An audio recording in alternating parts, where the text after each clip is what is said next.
Friends, welcome to my channel study with Akku. आज मैं आपसे साइंस के छठवें लेसन प्लान के बारे में यहाँ डिस्कस करूँगी। तो वीडियो स्टार्ट करने से पहले जो इस चैनल पे नए हैं वो इस चैनल को लाइक, सब्सक्राइब और अपने दोस्तों के साथ शेयर करें। तो आइए अब अपना वीडियो स्टार्ट करते हैं।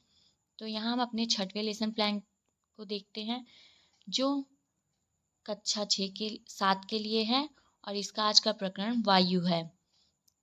पहले हम लोग इसमें विद्यालय का नाम लिखेंगे, छात्र अध्यापिका का नाम लिखेंगे, दिनांक डालेंगे, कक्षा में 7, विषय में विज्ञान, अवधि में 36 या 35 मिनट लिख सकते हैं, कालांश में द्वितीय, प्रकरण में वायु लिखेंगे।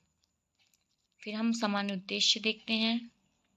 पहला उद्देश्य है छात्रों में विज्ञान विषय के प्रति रुचि उत्पन्न कराना। दूसरा उद्देश्य है छात्रों में वैज्ञानिक दृष्टिकोण विकसित करना। तीसरा उद्देश्य है छात्रों की तार्किक शक्ति को विकसित करना। चौथा उद्देश्य है छात्रों की चिंतन शक्ति का विकास करना। पांचवा उद्देश्य है छात्रों को दैनिक जीवन में विज्ञान विषय की महत्ता और उपयोगिता से परिचित कराना। समान उद्देश्य के बाद हम विशिष्ट उद्देश्य लिखते हैं। आइए देखते हैं। पहला उद्देश्य है छात्र वायु के बारे में जानकारी प्राप्त कर सकेंगे। दूसरा उद्देश्य है हम छात्र वायु और उसके घटकों को समझ सकेंगे। तीसरा उद्देश्य है छात्र वायु के घटकों के उपयोगों के बारे में सीख सकेंगे। चौथा उद्देश्य है छात्र दैनिक जीवन में वायु के बारे में समझकर उपयोग कर सकेंगे। अगला हम सहायक सामग्री लिखेंगे। इसमें चौक, टेस्टर, संकेतक, लपेट, श्यामपट्ट इत्यादि आता है। सहायक सामग्री के बाद पूर्व ज्ञान लिखते हैं, जिसमें हम लिखेंगे छात्रों को वायु के विषय में सामान्य जानकारी होती है। अब हम प्रस्तावना प्रश्न लिखेंगे। प्रस्तावना प्रश्न इसलिए पूछे जाते हैं ताकि हमें आज जो भी टॉपिक पढ़ाना है उसका प्रकरण निकल जाए, और यह जो प्रश्न होते हैं ये एक दूसरे से संबंधित होते हैं और बच्चों के पूर्व ज्ञान पर आधारित होते हैं। तो आइए हम अपना पहला प्रश्न देखते हैं क्या है। बच्चों, हम किस ग्रह पर रहते हैं? तो बच्चे उत्तर देंगे पृथ्वी पर। दूसरा प्रश्न है पृथ्वी पर और कौन कौन से जीव जंतु पाए जाते हैं? तो बच्चे उत्तर देंगे मनुष्य, शेर, कुत्ता, गाय आदि। तीसरा प्रश्न है इन सभी जीवों को जीवित रहने के लिए किन मूलभूत चीज़ों की आवश्यकता होती है? तो बच्चे उत्तर देंगे हवा, पानी, भोजन।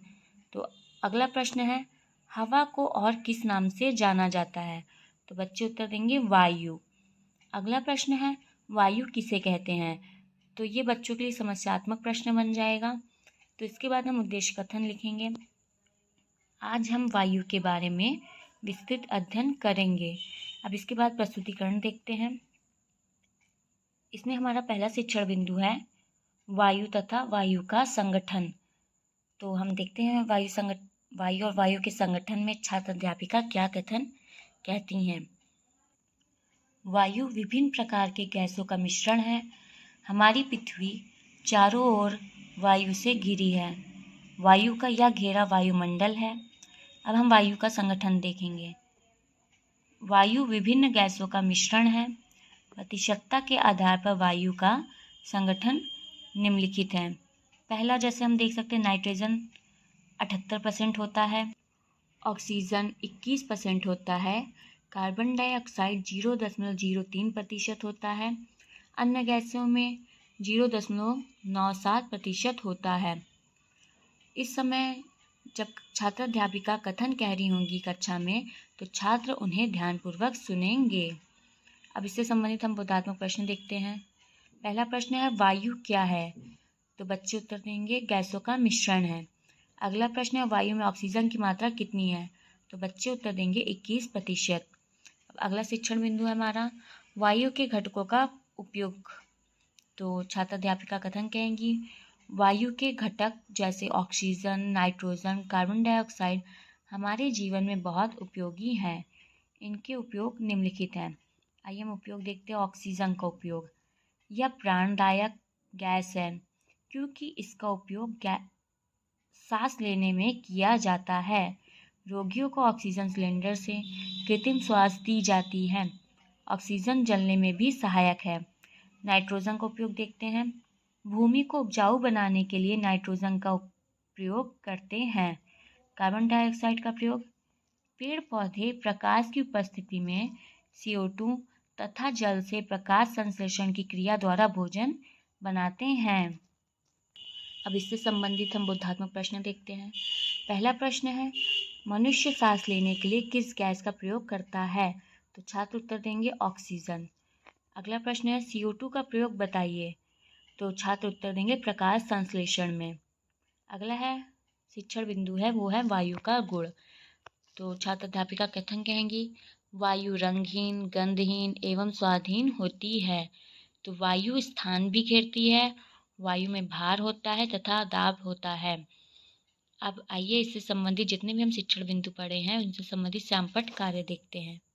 तो आप श्यामपट्ट कार्य देख सकते हैं। इसमें मैंने वायु के बारे में, वायु का संगठन जो भी है, जितने भी हैं उनके बारे में, वायु के घटकों का उपयोग मैंने यहाँ दिखाया है, केवल महत्वपूर्ण बिंदुओं को प्रदर्शित किया है, आप देख सकते हैं उनके। उसके पश्चात हम वायु के गुणों के बारे में केवल महत्वपूर्ण बिंदुओं को हमने लिखा है। अब इससे संबंधित हम मूल्यांकन प्रश्न देखते हैं। तो मूल्यांकन प्रश्न में पहला प्रश्न है, वायु क्या है? देख सकते हैं आप। दूसरा प्रश्न है, वायु में नाइट्रोजन की मात्रा कितनी प्रतिशत है? तीसरा प्रश्न है, वायु में कार्बन डाइऑक्साइड की मात्रा कितनी प्रतिशत है? और चौथा प्रश्न है, ऑक्सीजन का उपयोग मनुष्य कैसे करता है? पांचवा मूल्यांकन प्रश्न है, वायु के 3 गुण बताइए।